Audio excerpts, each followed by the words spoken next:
Buenas tardes, el día de hoy me encuentro con Fernando Gómez, un habitante del municipio de Belén y conocedor sobre la historia de este municipio, quien me va a colaborar con una pequeña entrevista acerca de este tema.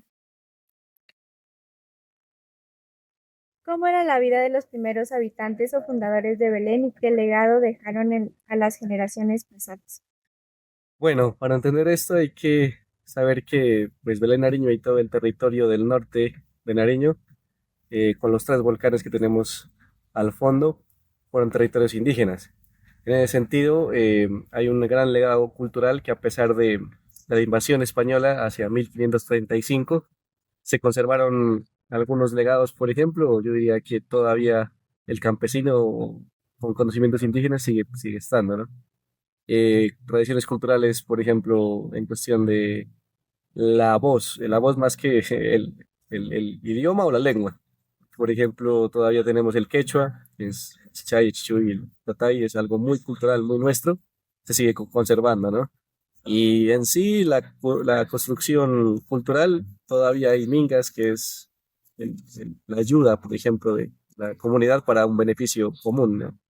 Entre otras cosas, conocimiento de la tierra, algunas cuestiones culturales como el manejo en algunos casos, ¿no? Porque ya no se da la lluvia, ciclos solares, y estas cosas se daban para el cultivo de algunas plantas que se dan acá, ¿no? Entonces, en eso todavía tenemos mucha memoria histórica y cultural. ¿Cuáles considera que fueron los acontecimientos más importantes que marcaron el desarrollo histórico del municipio de Belén? Bueno, pues para entenderlo primero, yo creo que la creación del municipio de La Cruz en 1907. ¿Por qué? Porque al crearse el municipio de La Cruz se crea el corregimiento de Belén. Mucha gente dice, por tradición oral, que este territorio que ustedes pueden ver hacia acá se le llamaba las Llanadas. Oralmente, lo digo porque encontré un documento en la Cruz de Nariño, en el archivo histórico, el que quedó, en donde se nombra a Belén como corregimiento de la Cruz desde antes de incluso de la creación del municipio de la Cruz. Ese uno. Dos, me parece a mí la llegada de tecnología por ahí en 1940, tecnología de esa época, hablamos de radios, de transistores, hablamos de carros, los carros y algo otros elementos que se han dado. Y los últimos dos que fueron más importantes fue la creación del colegio en 1979. Por ahí ya se empieza a querer eh, la idea de generar el pueblo del municipio de Belén, y como la pelea que había, como esa rivalidad histórica que tenía la Cruz y Belén en cuanto al manejo, diría que económico y más de clasismo, en donde la gente de la Cruz rechazaba mucho a la gente de Belén porque acá la economía ha sido del cuero, y a ellos en ese sentido no les ha gustado porque Belén ha tenido una economía más liberal, más propia. Por último, obviamente, la creación del municipio en la ordenanza 053 del 1985, desde Presidencia de la República, que ya crea el municipio en el 29 de noviembre del 85. Eso fueron como los ciclos históricos aquí.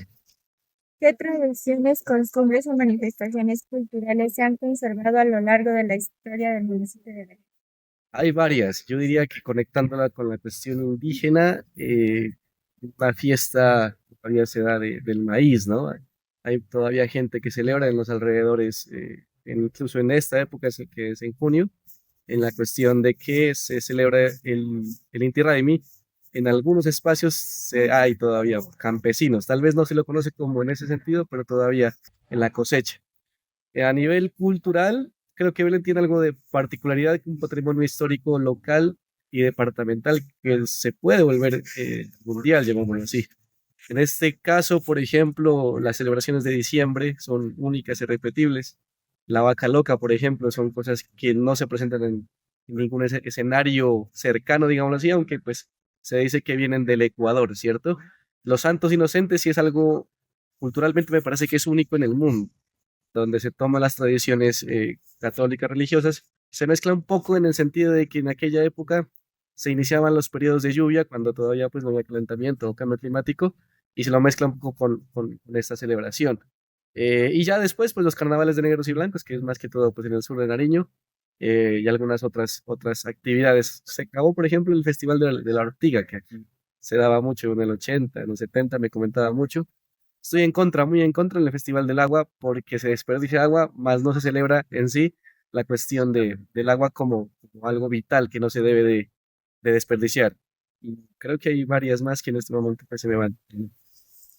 ¿Cuáles han sido los principales cambios económicos, sociales y educativos que ha experimentado Belén durante las últimas décadas? Bueno, en Belén hay que recordar que la Escuela Santo Domingo Sabio se genera en 1906, 1907, es decir, hubo un cambio, digamos así, muy fuerte para la población en esa época, porque una cosa es educarse mediante que el papá o la mamá o el abuelo le enseñe las cosas básicas.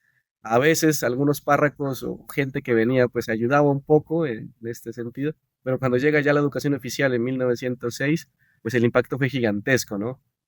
Otra cosa en cuestión económica, Belén Nariño, por la cuestión del cuero, ha estado eh, estable, digámoslo así, en cuestión económica y desde el 80 más o menos se empieza una especie como a industrializar. Me parece a mí que le falta todavía. ¿Por qué? Porque se han quedado en tecnologías obsoletas, mientras que el mercado mundial y el mercado nacional, diría, se van hacia las economías un poco más limpias, ¿no? Creo que en ese sentido a Belén le falta mucho. Creo que podemos decir en ese sentido. ¿Qué aspectos de la historia de Belén cree que los jóvenes deberían conocer y valorar más en la actualidad?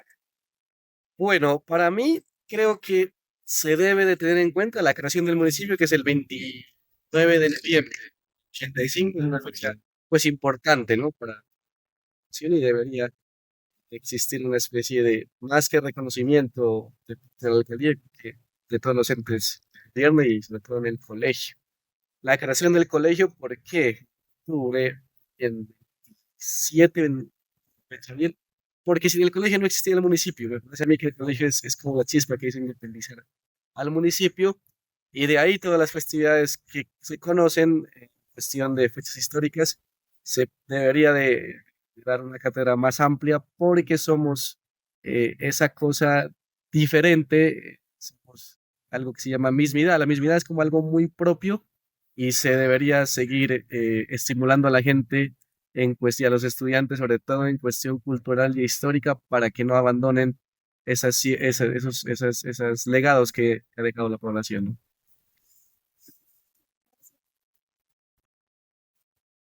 Gracias.